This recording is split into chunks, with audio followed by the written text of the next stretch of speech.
Bismillahirrahmanirrahim. Assalamualaikum warahmatullahi wabarakatuh. Waalaikumsalam warahmatullahi wabarakatuh. Alhamdulillah. Alhamdulillahilladzi nazzala al-furqana ala 'abdihi liyakuna lil 'alamin nadhira. Ashhadu an la ilaha illallah wahdahu la syarika lah. وأشهد أن محمدا عبده ورسوله. يا أيها الذين آمنوا اتقوا الله حق تقاته ولا تموتن إلا وأنتم مسلمون. يا أيها الناس اتقوا ربكم الذي خلقكم من نفس واحدة وخلق منها زوجها وبث منهما رجالا كثيرا ونساء. واتقوا الله الذي تساءلون به والأرحام إن الله كان عليكم رقيبا. يا أيها الذين آمنوا اتقوا الله وقولوا قولا سديدا يصلح لكم أعمالكم ويغفر لكم ذنوبكم ومن يطع الله ورسوله فقد فاز فوزا عظيما. أما بعد فإن أصدق الحديث كتاب الله وخير الهدي هدي محمد صلى الله عليه وسلم وشر الأمور محدثاتها وكل بدعة ضلالة. Kaum muslimin wal muslimat, hadirin wal hadirat, Bapak Ibu jamaah Masjid Surau Darul Jannah yang semoga senantiasa dirahmati dan dimuliakan oleh Allah Subhanahu wa taala. Senantiasa kita bersyukur kepada Allah Azza wa Jalla yang senantiasa memberikan kepada kita berbagai macam nikmat dan karunia, sehingga waktu subuh ini kita berkumpul di rumah Allah Subhanahu wa taala untuk melaksanakan berbagai macam ibadah dan ketaatan kepada-Nya. Salawat dan salam kita mohonkan kepada Allah agar disampaikan kepada Nabi kita Nabi Muhammad sallallahu alaihi wasallam. Allahumma shalli ala Muhammad wa ala ali Muhammad. Semoga salawat dan salam juga tercurah kepada keluarga beliau, istri-istri beliau, kepada para sahabat dan orang-orang yang mengikuti beliau dengan benar hingga hari kiamat. Amin. Bapak Ibu dirahmati Allah Subhanahu wa taala. Kembali pada pagi ini kita melanjutkan tafsir Al-Quran. Kita masih pada pembahasan surah Al-Baqarah ayat yang keempat pada kalimat وَهُمْ بِالْآخِرَةِ هُمْ يُوقِنُونَ وَبِالْآخِرَةِ هُمْ يُوقِنُونَ. Jadi orang yang bertakwa adalah orang-orang yang yakin dengan hari akhir. Beriman kepada hari akhir, yaitu beriman dengan kehidupan setelah kematian yang telah kita jelaskan dua fase. Yang pertama adalah al-maut, yang kedua adalah alam barzakh. Yang ketiga fase dari hari akhir yaitu an-nafkhu fis-sur, ditiupkannya sangkakala. Dan ditiupkannya sangkakala ini sebanyak dua kali. Tiupan yang pertama untuk kiamat besar, hancurnya alam semesta. Dan tiupan yang kedua adalah tiupan kebangkitan, manusia dibangkitkan di padang mahsyar.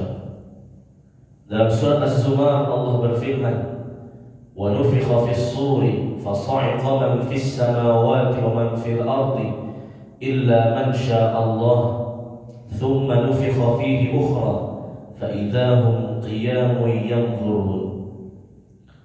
Maka ditiupkanlah sangkakala yang pertama, ditiup oleh malaikat Israfil, yang kata Nabi SAW, Israfil sudah meletakkan di mulutnya sangkakala itu.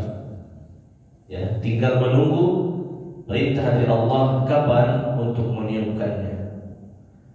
Maka ketika ditiupkan yang pertama, hancurlah, musnahlah segala sesuatu yang ada di langit dan di bumi kecuali makhluk-makhluk yang diizinkan oleh Allah tidak hancur.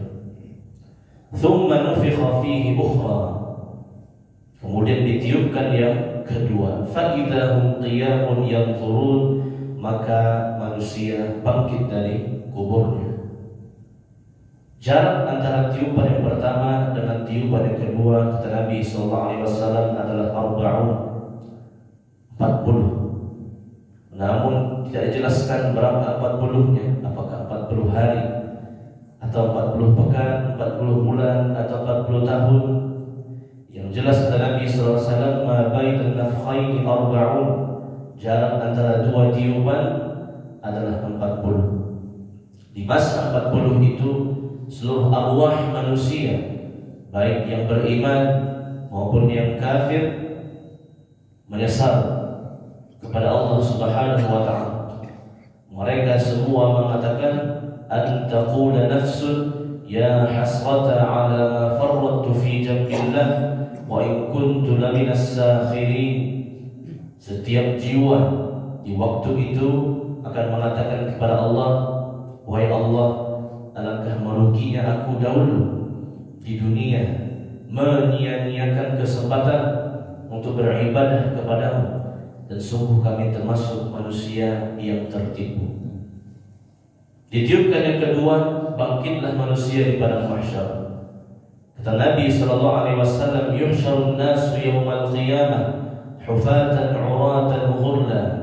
Dibangkitkan manusia itu dalam kondisi tidak memiliki pakaian, tidak memiliki alas kaki, dan belum dalam keadaan dikhitan.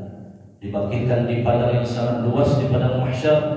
Matahari hanya beberapa jengkal di atas kepalanya. Semua manusia kepanasan kecuali orang-orang yang dinaungi oleh Allah sebanyak 7 golongan. Sab'atun yudhilluhumullahu fi dhillihi yauma la dhilla illa dhilluh. Ada 7 golongan yang mendapatkan naungan dari Allah ketika di hari itu tidak ada naungan selain dari naungan Allah. Yang pertama, al-imamul adil, pemimpin yang adil. Wa syabun nasha'a fi ibadatillah, yang kedua adalah pemuda yang tumbuh dalam ketaatan kepada Allah. Wa rajulun qalbuhu mu'allaqun bil masajid, yang ketiga orang-orang yang hatinya senantiasa dekat kepada masjid, dekat kepada rumah Allah, memakmurkan rumah Allah, mengisinya dengan ibadah. Wa rajulani tahabbani fillah ijtama'a alaihi wa tafarraqa alaihi, yang keempat 2 orang yang saling mencintai karena Allah, mereka bertemu karena Allah dan juga berpisah karena Allah. Wa rajulun da'athu imra'atun dhatu mansibin wa jamalin faqala inni akhafullah, yang kelima adalah seorang laki-laki yang diajak berzina oleh perempuan yang memiliki harta, memiliki kedudukan dan cantik. Kemudian dia menolaknya dan mengatakan, sungguh aku takut kepada Allah. Wa rajul tasaddaqa bi sadaqatin fa akhfaha hatta la ta'lama shimaluhu ma tunfiqu yaminuh. Yang keenam adalah orang-orang yang berinfak dengan penuh ikhlas dan tersembunyi sampai-sampai tangan kirinya tidak mengetahui apa yang diinfakkan oleh tangan kanannya. Wa rajulun dzakarallaha khaliyan fa fadat 'ainah. Yang ketujuh adalah orang-orang yang senantiasa menyendiri, memuhasabah dirinya, mengingat dosa-dosa yang pernah dia kerjakan kepada Allah, dia beristighfar dan bertaubat, dan dia meneteskan air mata. Bapak Ibu dirahmati oleh Allah Subhanahu wa ta'ala.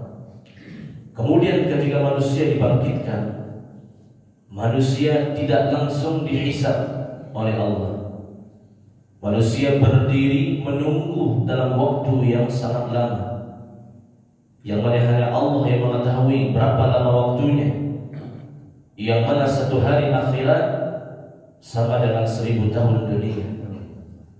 Maka semua manusia berbondong-bondong pergi kepada para nabi dan rasul. Yang pertama kali mereka datangi adalah Nabi Adam alaihissalam. Manusia mengatakan, wahai Adam, engkau adalah nabi, engkau adalah manusia yang pertama.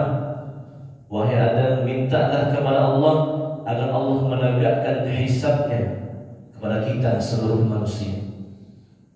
Apa kata Adam?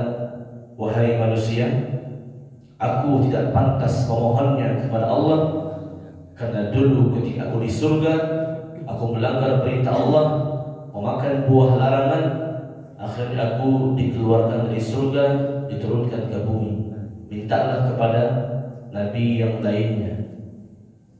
Akhirnya manusia pergi kepada Nabi Nuh alaihissalam, mengatakan hal yang sama. Wahai Nuh, engkau adalah seorang nabi, seorang rasul yang diutus kepada manusia. Wahai Nuh, mintalah kepada Allah agar Allah menegakkan hisabnya kepada seluruh manusia di padang mahsyar ini. Apa kata Nabi Nuh alaihissalam? Wahai umat manusia, aku tidak pantas meminta ini kepada Allah, karena dahulu aku pernah mendoakan azab untuk kaumku. Ya, Nabi Nuh itu berdakwah selama 950 tahun. Kaumnya tidak ada yang mau beriman. Akhirnya sedikit, hanya 80 orang yang mau mengikuti Nabi Nuh alaihissalam. Sampailah batas kesabaran Nabi Nuh. Nabi Nuh berdoa kepada Allah, Rabbi la tadhar 'alal ardi minal kafirin dayyara. Wahai Allah, jangan sisakan orang-orang kafir hidup di muka bumi. Pantas sebenarnya, namun Nabi Nuh merasa bersalah. Wahai manusia, aku merasa bersalah, pernah mendoakan keburukan untuk umatku. Malu aku minta syafaat kepada Allah, mintalah kepada nabi yang lainnya.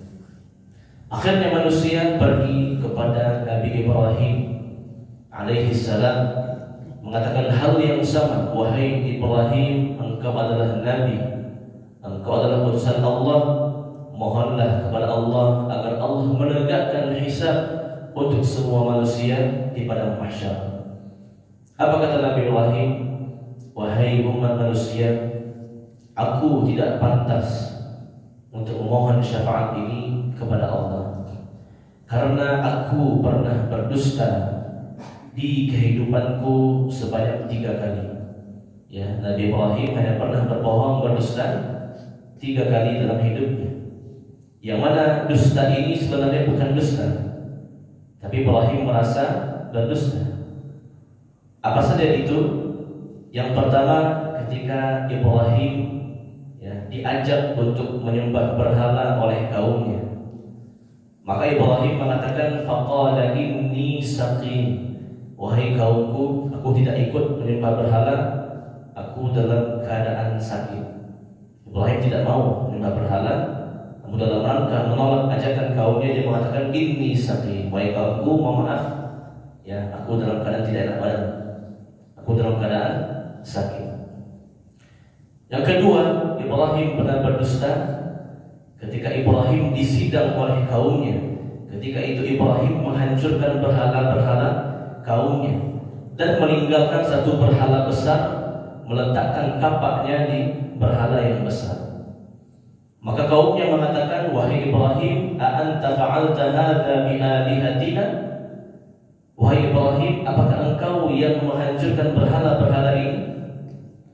Maka Ibrahim mengatakan, qala bal fa'alahu kabiruhum hadza fas'aluhum in kanu yantiqun. Wahai kaumku, bukan aku yang menghancurkan, tapi yang menghancurkan adalah berhala yang paling besar. Itu kapaknya sedang di tangan berhala yang besar. Coba tanya berhala yang besar itu kalau dia bisa berbicara. Yang ketiga, Ibrahim pernah berdusta ketika Ibrahim berdakwah ke Mesir. Ya, berdakwah ke Mesir, bertemu dengan Fir'aun di zaman itu, dan Fir'aun di zaman itu memiliki kebiasaan untuk merenggut istri orang. Ketika Ibrahim pergi ke Mesir bersama istri pertamanya itu Sarah, Nabi Ibrahim berdakwah, ditangkap oleh Raja Mesir. Maka Raja Mesir mengatakan, siapa perempuan ini? Maka agar istrinya tidak ditangkap, Ibrahim mengatakan ini adalah saudaramu, maksudnya saudara seiman. Ya, padahal itu adalah istrinya. Akhirnya Fir'aun tersebut tidak jadi menangkap istri Ibrahim. Wahai umat manusia, aku pernah berdusta sebanyak 3 kali dalam hidupku. Aku tidak pantas minta syafaat kepada Allah. Mintalah syafaat kepada nabi yang lainnya. Akhirnya manusia berbondong-bondong pergi ke nabi berikutnya, yaitu Nabi Musa bin Imran alaihi salam, mengatakan hal yang sama. Wahai Musa, ya, mintalah syafaat kepada Allah. Engkau seorang nabi, engkau seorang rasul, mohon kepada Allah agar ditegakkan hisab, pengadilan kepada seluruh manusia. Maka Musa mengatakan, wahai umat manusia, dahulu aku pernah tidak sengaja membunuh 1 jiwa. Ketika itu Musa belum diangkat menjadi nabi. Ada salah seorang Bani Israel yang dianiaya oleh keluarga Fir'aun. Dalam rangka membela Bani Israel yang dianiaya oleh keluarga Fir'aun, tidak sengaja dia pukul keluarga Fir'aun itu. Dengan sekali pukulan meninggal, ya, keluarga Fir'aun itu. Akhirnya Musa takut dan melarikan diri. Ya. Wahai umat manusia, aku dulu pernah tak sengaja membunuh 1 jiwa. Aku tidak pantas minta syafaat kepada Allah. Mintalah kepada nabi yang lainnya. Akhirnya manusia pergi kepada Nabi Isa, mengatakan hal yang sama. Nabi Isa pun juga tidak menyanggupinya. Nabi Isa mengatakan, idhabu ila sahibikum Muhammad, pergilah kepada nabimu, yaitu Nabi Muhammad sallallahu alaihi wasallam. Akhirnya manusia pergi kepada nabi dan rasul yang terakhir, Nabi kita Rasulullah sallallahu alaihi wasallam, mengatakan hal yang sama. Maka Nabi mengatakan, ana, ya, akulah yang berhak minta syafaat kepada Allah. Hanya aku yang berhak memohon agar Allah menegakkan hisab kepada semua manusia. Seketika Rasulullah sujud, menyebutkan pujian-pujian kepada Allah, menyebutkan nama-nama Allah yang terpuji. Maka Allah subhanahu wa ta'ala berfirman, ya Muhammad, irfa' ra'saka was'al tus'al washfa' tushaffa'. Wahai Muhammad, bangkitlah dari sujudmu, angkatlah kepalamu, mohonlah, kamu pasti akan diberikan. Mintalah syafaat, maka engkau pasti akan mendapatkan syafaat. Dengan sujudnya Rasulullah, akhirnya Allah menegakkan hisab, pengadilan kepada seluruh manusia. Apa ibu rahmati Allah subhanahu wa ta'ala. Maka Allah memanggil manusia satu persatu untuk disidang, untuk dihisab oleh Allah. Wa kulluhum atihi yawmal qiyamati fardan. Setiap manusia akan dipanggil satu-satu oleh Allah. Dalam hadis Nabi mengatakan, laisa bainahu wa bainallahi turjuman. Tidak ada penerjemah, tidak ada perantara antara manusia dengan Allah, langsung diajak berbicara oleh Allah. La tazulu qadam 'abdin yawmal qiyamah hatta yus'al. Tidak akan bergeser kedua kaki seorang hamba di hari kiamat sampai ditanya oleh Allah 4 hal. An umurihi fima afna. Yang pertama terkait umurnya, usianya. Berapa usia yang Allah berikan kepadanya, kemana usia itu dihabiskan. Yang kedua, wa an ilmihi fima fa'ala fi. Terkait ilmunya, apakah dia mengamalkan ilmu yang dia dapatkan. Yang ketiga, wa an malihi min aina iktasabahu wa fima anfaqahu. Yang ketiga adalah terkait hartanya, dari mana dia dapatkan dan kemana dia belanjakan, kemana dia infakkan. Wa an jismihi fima ablah. Yang keempat terkait anggota badannya, apa saja yang diperbuat oleh anggota badannya. Semua anggota badan berbicara, ya. Hatta idza ma ja'uha syahida 'alaihim sam'uhum wa absaruhum wa juluduhum bima kanu ya'malun. Ketika manusia dipanggil oleh Allah, berbicaralah pendengarannya, berbicara penglihatannya, dan berbicara kulitnya, menjadi saksi atas apa saja yang dikerjakan oleh manusia. Adapun orang-orang kafir, mulut mereka dikunci oleh Allah karena mulut mereka mulut pendusta. Al-yawma nakhtimu ala afwahihim wa tukallimuna aydihim wa tashhadu arjuluhum bima kanu yaksibun. Di hari kiamat kami kunci mulut mereka, berbicara tangan-tangan mereka, dan kaki mereka menjadi saksi atas apa saja yang mereka kerjakan. Setelah manusia dihisab, maka akan ditimbang. Yaumul mizan, timbangan yang ada dua, satu timbangan kebaikan dan satu timbangan keburukan. Fa amma man thaqulat mawazinuhu fahuwa fi 'ishatin radiyah. Siapa saja yang berat timbangan kebaikannya, maka dia mendapatkan kehidupan yang diridhai, masuk ke dalam surga. Wa amma man khaffat mawazinuhu fa ummuhu hawiyah. Adapun orang-orang yang ringan timbangan kebaikannya, berat timbangan keburukannya, maka tempatnya adalah api neraka hawiyah, api neraka yang sangat membakar. Dibagikanlah catatan-catatan kebaikan yang dilakukan oleh manusia yang telah ditulis oleh malaikat Raqibun Atid. Orang-orang beriman menerima dari sebelah kanannya, dan orang-orang kafir menerima dari sebelah kirinya dan dari belakang punggungnya. Bapak Ibu dirahmati oleh Allah Subhanahu wa taala, ketika hisab, mizan dan pembagian kitab telah selesai, maka orang-orang kafir langsung dibawa ke api neraka. Wasiqal ladzina kafaru ila jahannam zumara. Maka dikirimlah orang-orang kafir ke neraka secara bergerombol. Tersisa orang beriman dan orang-orang munafik. Ya, orang munafik, orang yang berpura-pura beriman. Ya, sebenarnya dia kafir, tapi dia menyembunyikan kekafiran dalam hatinya, lahiriahnya seolah-olah dia seorang yang beriman. Orang munafik tidak langsung dimasukkan ke neraka. Yang langsung masuk neraka adalah orang-orang kafir, yang jelas kekafirannya. Orang beriman dan orang munafik dikumpulkan dulu. Kemudian mereka dibawa kepada sirat, ya, jembatan yang dibentangkan di bawahnya api neraka jahanam. Yang mana api neraka jahanam tidak seperti api dunia. Api dunia berpijar, bercahaya. Adapun api neraka jahanam hitam dan gelap. Dibentangkanlah jembatan di atasnya, yang kata Nabi SAW, jembatan yang lebih tipis dari rambut, yang lebih tajam dari pedang.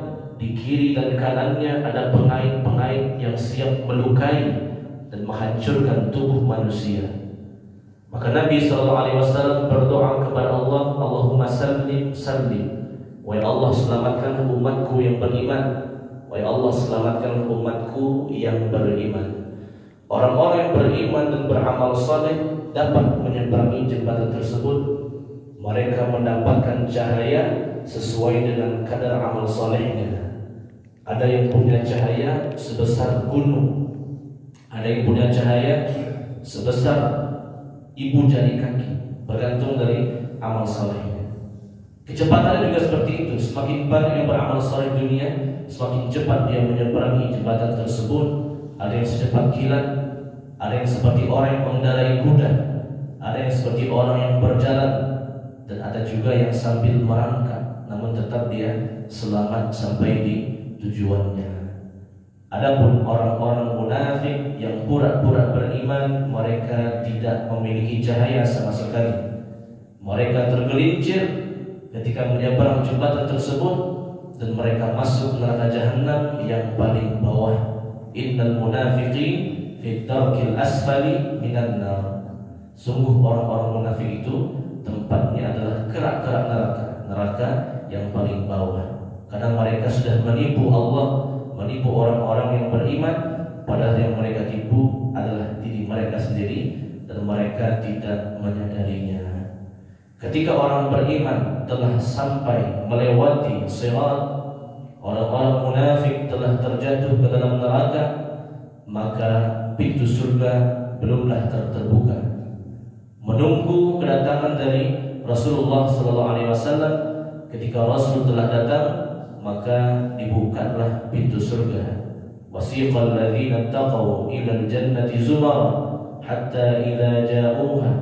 Ketika itu manusia, orang-orang beriman digiring ke dalam surga secara bergerombol. Mereka yang telah selamat dari sirat jembatan tadi.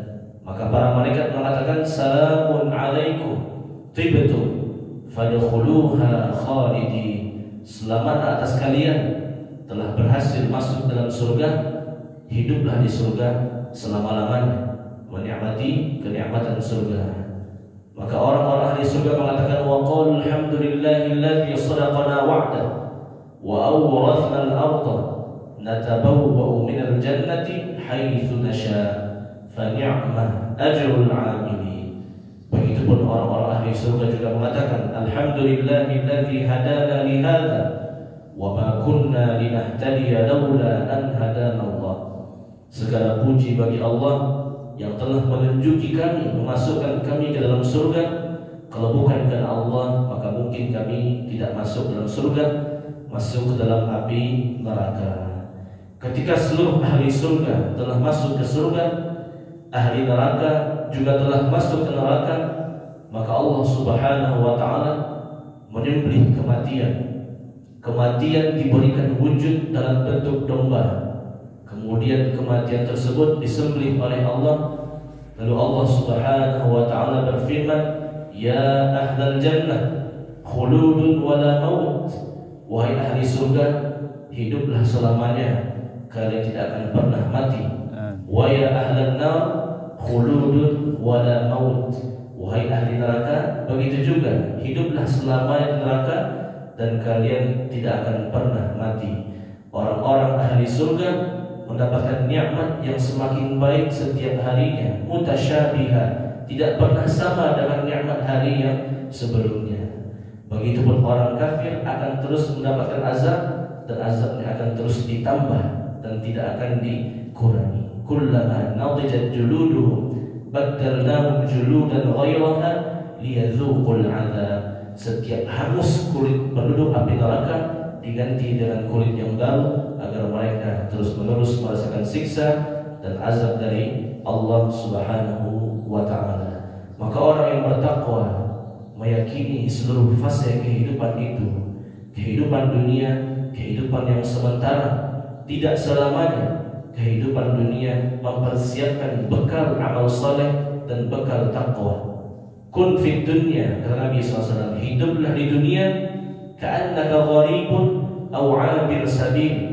Hiduplah kamu di dunia seperti orang yang asing atau seperti seorang musafir. Wa tazawwadu fa inna khairaz zadi taqwa. Berbekallah engkau karena sebaik-baik bekal adalah takwa. Nabi juga bersabda sallallahu alaihi wasallam, innallaha la yanzuru ila suwarikum wala ila amwalikum walakin yanzuru ila qulubikum wa a'malikum.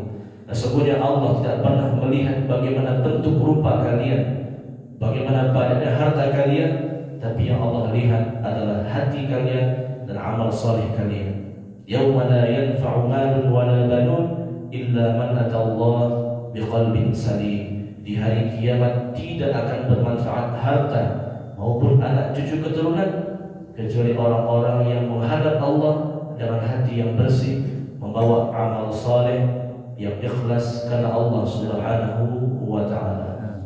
Ulaika 'ala hudan min rabbihim wa ulaika humul muflihun. Mereka itu orang bertakwa, beriman dengan perkara yang gaib, mendirikan salat, menginfakkan sebagian hartanya, beriman dengan apa yang Allah turunkan kepada Rasulullah SAW berupa Al-Quran dan Sunnah, beriman dengan kitab-kitab sebelum Al-Quran, serta meyakini hari akhir. Ulaika 'ala hudan min rabbihim. Siapa saja yang terkumpul dalam sifat orang bertakwa ini pasti akan mendapatkan petunjuk dari Allah di kehidupan dunia. Allah bimbing kehidupannya. Hatinya akan mudah dalam ketaatan kepada Allah. Hatinya bisa mengendalikan hawa nafsunya, terjauh dari godaan syaitan yang terkutuk.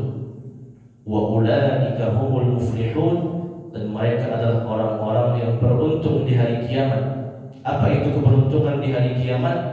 Diselamatkan dari neraka dan dimasukkan ke dalam surga.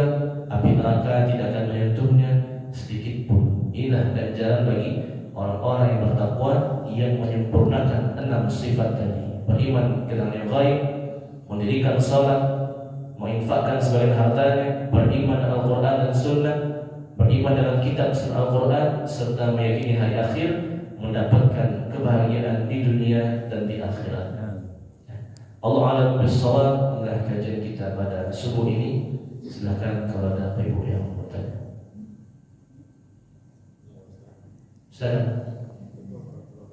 Waalaikumsalam.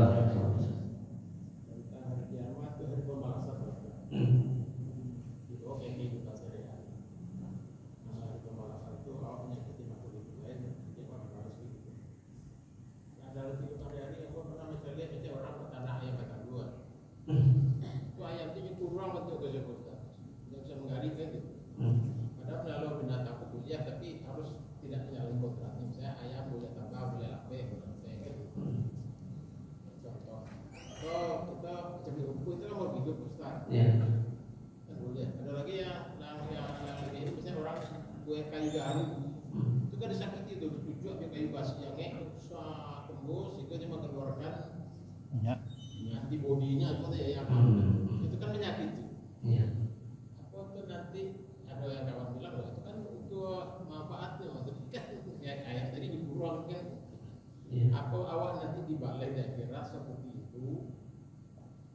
Nah, kemudian yang kedua tadi Ustaz bilang di kota nanti di surga abadi gitu ya. Ada menceramah di YouTube ya, Ustaz Sofyan Hadi. Bertemu abadi, abadi itu cuma Allah, nanti bisa rugo lulus ke negeri Allah lain-lain gitu, lain-lain gitu. Jadi yang abadi itu cuma Allah katanya. Belum tentu nanti di surga itu abadi. Ada lagi sebelum Allah lain tebak.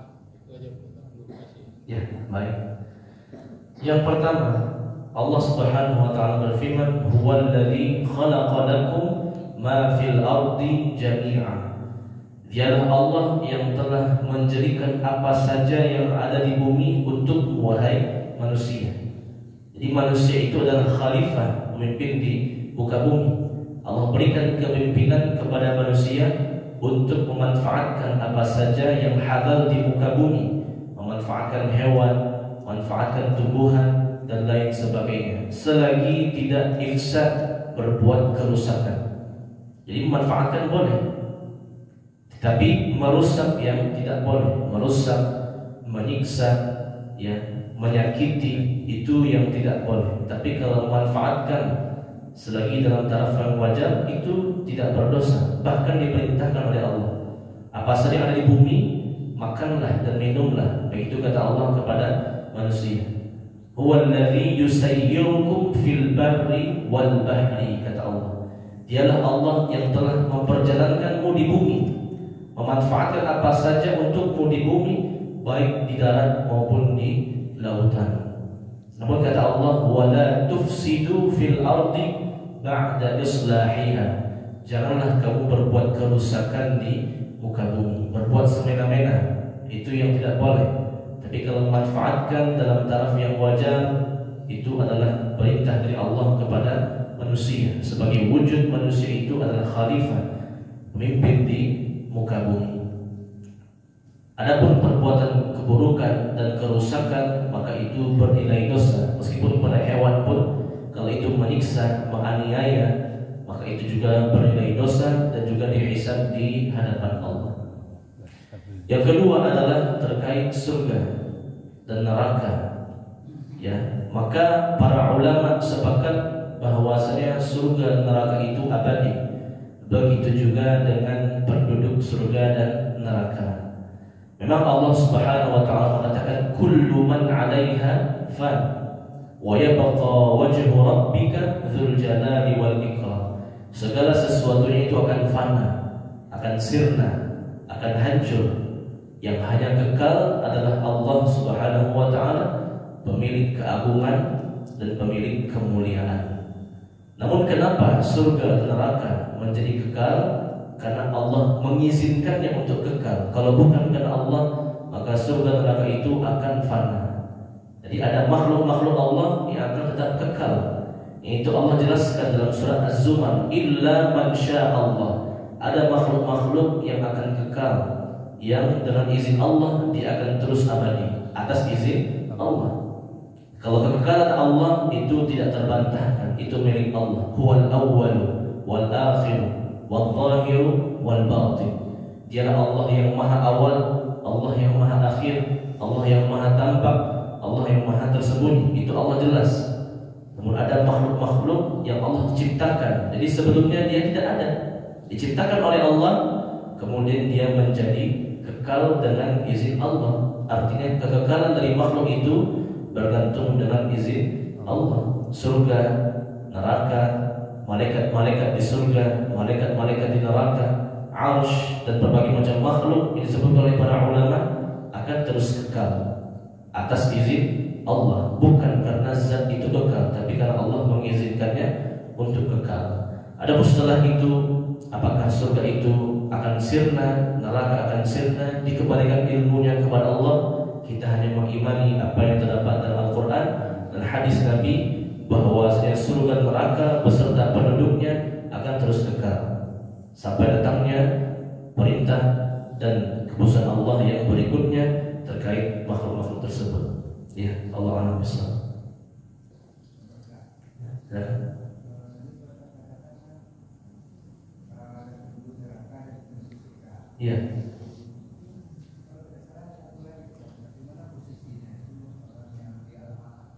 Ya.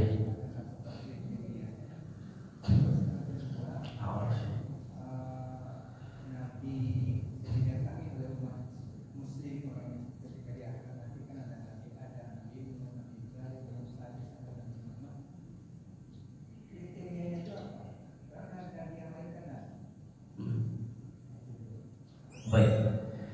Yang pertama, di akhirat ada disebut dengan a'raf.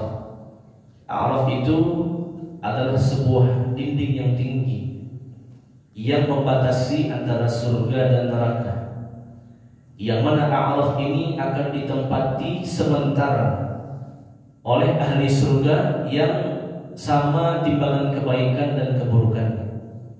Mereka tinggal di situ sementara, bukan selamanya. Mereka tinggal di situ sementara sampai semua ahli surga masuk ke surga, ahli neraka masuk neraka, baru kemudian mereka masuk ke dalam surga. Ya. Wa idza surifat absaruhum tilqa ashabin nar qalu rabbana la taj'alna ma'al qaumil zalimin. Di atas a'raf itu mereka bisa melihat ke surga, mereka bisa melihat ke neraka. Ketika mereka melihat surga, mereka sangat berkeinginan untuk masuk dalam surga. Ketika mereka menduduk ahli neraka di azab, mereka mengatakan, wahai Allah, jangan jadikan kami sebagai orang-orang yang zalim dan aniaya. Namun mereka orang yang beriman. Mereka nanti akan masuk ke surga. Namun mereka diuji di sana dulu. Karena timbangannya sama, kebaikan dan keburukannya persis sama. Tidak ada yang lebih unggul, tidak ada yang lebih berat. Akhirnya mereka ditempatkan di a'raf, tembok yang tinggi pemisah antara surga dan neraka untuk sementara. Kemudian nantinya mereka dimasukkan ke dalam surga. Udkhuluha bisalamin aminin, kata Allah. Masuklah ke dalam surga dengan penuh keselamatan, dengan penuh ketentraman. Mereka tetap masuk ke surga. Namun mereka diuji dulu karena timbangannya sama antara kebaikan dan keburukan. Yang kedua, terkait berbondong-bondongnya manusia pergi kepada para nabi dan rasul, maka sesuai dengan hadis tadi, manusia akan pergi kepada para nabi, yang mana nabi ini adalah nabi yang paling baik kesabarannya, ya, yang mereka disebut dengan nabi ulul azmi, nabi-nabi utama, nabi-nabi yang paling berat ujiannya, nabi yang paling tinggi kesabarannya. Nabi Nuh alaihissalam, Nabi Ibrahim alaihissalam, Nabi Musa alaihissalam, Nabi Isa alaihissalam dan Nabi Muhammad sallallahu alaihi wasallam, ditambahkan Nabi Adam karena Adam adalah manusia yang pertama. Dan ini wajib diimani. Semua manusia, muslim maupun kafirnya, akan berbondong-bondong pergi kepada masing-masing Nabi dan Rasul yang telah disebutkan dalam hadis itu, dan semuanya menolak. Hanya Rasulullah SAW yang berhak untuk meminta syafaat kepada Allah, karena Nabi adalah pemimpin bagi seluruh Nabi, pemimpin bagi seluruh manusia. Ana sayyidu waladi bani Adam waladi Adam yaumal qiyamah, kata Nabi, aku adalah pemimpin seluruh anak cucu Adam di hari kiamat. Nabi lah yang berhak minta syafaat kepada Allah. Ya, Allah a'lam bishawab. Assalamualaikum warahmatullahi wabarakatuh. Waalaikumsalam. Jadi urusan mulai dari sampai kalah sampai ke Surga neraka. Siratal Mustaqim, ada langkah-langkahnya. Sementara Nabi Muhammad ketika Mi'raj, beliau diperlihatkan azab-azab. Kapan tuh azab-azab itu? Iya.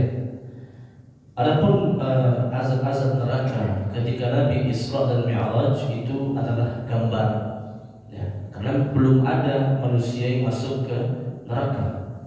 Manusia masuk surga dan neraka itu ketika nanti di akhirat. Adapun ketika Isra dan Mi'raj, Nabi hanya diperlihatkan bagaimana gambaran siksa bagi penduduk neraka, bagaimana azab orang yang berzina, bagaimana azab orang yang makan riba, bagaimana azab peminum khamar, bagaimana azab orang yang membatalkan puasanya, bagaimana azab orang yang meninggalkan salat. Itu diperlihatkan. Bukan manusia asli yang diazab, karena manusia itu akan masuk surga neraka di akhirat. Itu gambaran agar Nabi SAW nanti menyampaikan kepada kaumnya, kepada umatnya, wahai umatku, kalau kalian berbuat ini, seperti ini azabnya. Kalau kalian berbuat itu, seperti ini azabnya, agar menyampaikan kepada umatnya. Namun itu adalah gambaran, ya, bukan manusia yang sudah masuk neraka. Belum. Manusia yang masuk neraka nanti di akhirat, setelah dihisab, ditimbang oleh Allah. Ya, Allah a'lam bishawab. Wassalamualaikum. Saya mau bertanya, sudah penghancuran dunia pertama itu, maka kan sudah hancur dunia ini. Kita ini dihisab di mana, Ustaz? Atau di atas bumi atau ada bumi lain? Baik.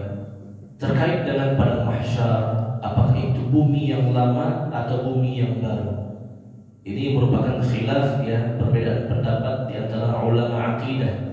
Sebagian ulama mengatakan itu adalah bumi yang lama kemudian diperluas. Begitupun dengan langitnya. Namun pendapat yang kedua mengatakan bahwasanya padang mahsyar adalah bumi yang baru. Begitu juga dengan langitnya. Dan ini pendapat yang menurut saya lebih kuat. Karena Allah berfirman, "Yauma tubaddalul ardu ghairal ardi was samawat." Hari di mana Allah mengganti bumi dengan bumi yang baru. Begitupun langit dengan langit yang baru. Wa barazu lillahil wahidil qahhar. Dan semua makhluk manusia akan menghadap kepada Allah yang Maha Esa lagi Maha Perkasa. Di padang mahsyar itu Allah buatkan bumi yang baru, yang lebih luas. Ardun bayda, kata Nabi, bumi yang luas yang berwarna putih. Langitnya juga langit yang baru, matahari juga matahari yang baru. Dan ini pendapat yang lebih kuat, ya, Allah a'lam bishawab.